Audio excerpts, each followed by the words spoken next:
Hello, welcome back to the channel. My name is Lisa Elvin Stoltari, and I'm a genealogist and a passionate traveler. Over the last few years, I've been teaching each Figueroa or King's daughter and getting to know their stories a little bit better.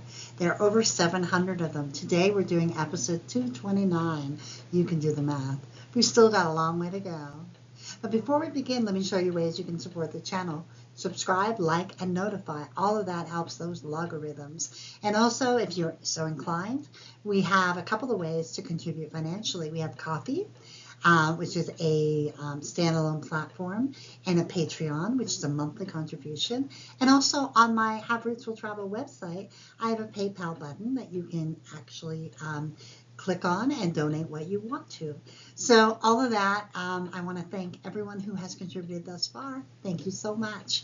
And let's get started and get to know our Figueroa episode 229.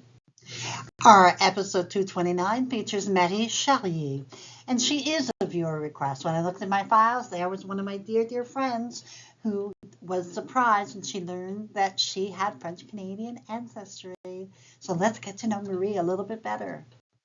He was born about 1639 in Saint-Jean-Baptiste de Gerberoux, and that is found in the Hauts-de-France. You can see it on the map there. It's right at the very top northern part. Her parents were Etienne Charrier and Antoinette Lisguez.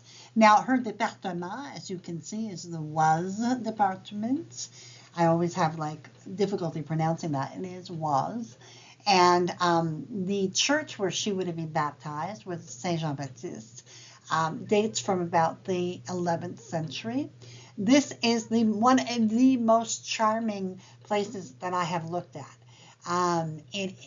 This particular commune or little town has 83 people, but it is a very touristy place. And it dates back to the siege and battle of Gerberoux, which was fought between William the Conqueror and his son Robert in the winter of 1078-79. Can you imagine? And this on the bottom is how it looks, and you wander around there in the cobblestones and everything. Oh my gosh. I can't even imagine how beautiful it is. So Marie was actually married in France and was left a widow. So she did not have any children, but she came across, that we know of, but she came across as a fille du roi on the Jean-Baptiste de Dieppe on June 18, 1665. And who did she select? Jacques Renaud. And he was born in 1645 in La Rochelle, France, which is very famous. Parents Vincent Renaud and Marie-Joseph Martin. So he was actually baptized at the Church of Sainte Marguerite. It started as a convent in La Rochelle in the 12th century. And it was a complicated kind of place. It was Protestant, it was Catholic. Sometimes when people are baptized here earlier on, they could have been Protestant.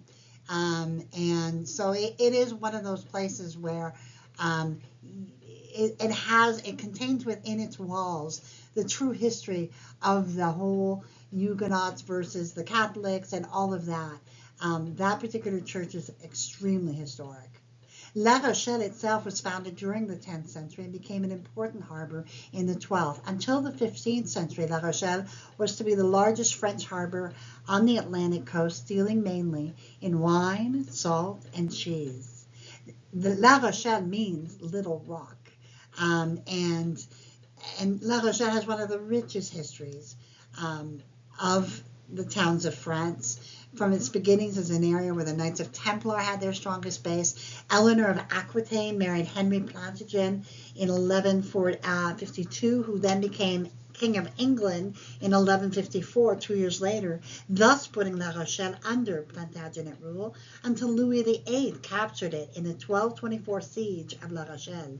During the time that Henry ruled, he did build the castle called Vauclair, and the remains of which are still visible. And from 1568, La Rochelle became a center for the Huguenots, and they would eventually, have an exodus out of this place. Now, just a side note, I just want to make sure you all know that there is a town called New Rochelle in New York State. Guess what? It was Huguenot refugees who founded that town in New York. So there's a French connection there. So Jacques and Marie were married October 13th, 1665 at Quebec City, and this is their marriage record. The family would settle at Charlebourg, and you can see Charlebourg on the map on your right. On your left, and you can see how it is. It's a square, and in the middle is a little square. That's the church, and then all the little lines are kind of all directed in a kind of a star shape or spoke-like wheel. And it was a very interesting design that they were trying to do, so that essentially I believe what they wanted was to have the church as really the center point, because before then, really most concession or land was facing a river or was linear. So it was very unusual to have this. And you can see they have Petite Auvergne and Bourg Royal are all laid out in that way. Now you can see in the 1960s, 400 years later, you can see an aerial view of what it looked like. It still looks, it laid out exactly that way. Charlebourg eventually has become part of Quebec City. And that now it's kind of absorbed into it, but it still retains its charm and all that. The Saint Charles de Borromée, that is the church that is there now. On your right is an illustration of the church as it existed in 1696. So they would go on to have 4 children. Jeanne would marry Jean-Baptiste Fournier and had 1 child who survived. She then married Nicolas Chamard and had 6 children, all of whom survived. Nicolas' mother was the fille du roi Florimond Rabelais, whom we profiled in episode 158. Jean-Baptiste married Françoise Fontaine and had 2 children, both of whom survived. Catherine married Charles Bouvier and had 3 children, all of whom survived. Charles' mother was a fille du roi, Catherine Bailly, whom we have not yet profiled. Marianne married Laurent Normandin and had 2 children, both of whom survived. In 1673, Marie had to face the courts when she was accused of insulting and assaulting a cabaret owner named Charles Marquis, who happened to be married to a fille du roi, Marguerite Beaugrand, who we have not yet profiled. The results of that court case have not yet been found. So, kind of interesting. Marie would die at a very young age, at 55, at the hospital of Quebec, possibly indicating that she had been suffering from some illness. She and Jacques would have been married 29 years, and she would have 81 descendants as of 1729. The story would continue. He would marry Barbe Roteau, a fille du roi who we featured in episode 188. So I urge you to have a look at that. I'll put the link to the episode so that it's easy for you to look at. And there you go. So the story continues. Here are my favorite resources. I'm going to profile Généalogie Québec today. I use this site constantly, daily, almost hourly sometimes when I'm knee-deep in research. Couldn't live without it. So I love what they're doing. And they're always trying to improve the site as well. So they're really a good organization. So I'm glad that I'm able to subscribe. It does cost money, but it's well worth the price if you're doing intensive Quebec research. And so ends episode 229, Marie Charrier.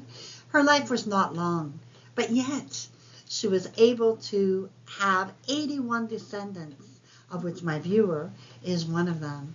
And I think it's a remarkable achievement to come here to this new world. Remember, she was widowed. She bravely came across. She established a family with Jacques, went and lived in Charlebourg, which was a good community, and she was certainly one of the early pioneers. But certainly, the fact that she came here and was willing, she was later on in life at 26.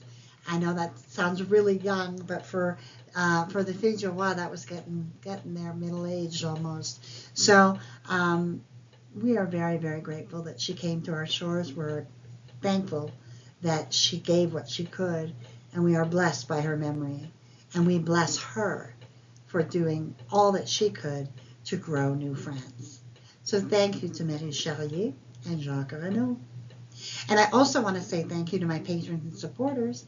Couldn't do this without you. So thank you, thank you, thank you. And all of my subscribers, I appreciate you. And I also want to give a shout out to Shelby, who did much of the artwork for this, for these latest episodes. So absolutely want to give a shout out to her beautiful artwork. Thank you so much. Until I see you on episode 230, au revoir.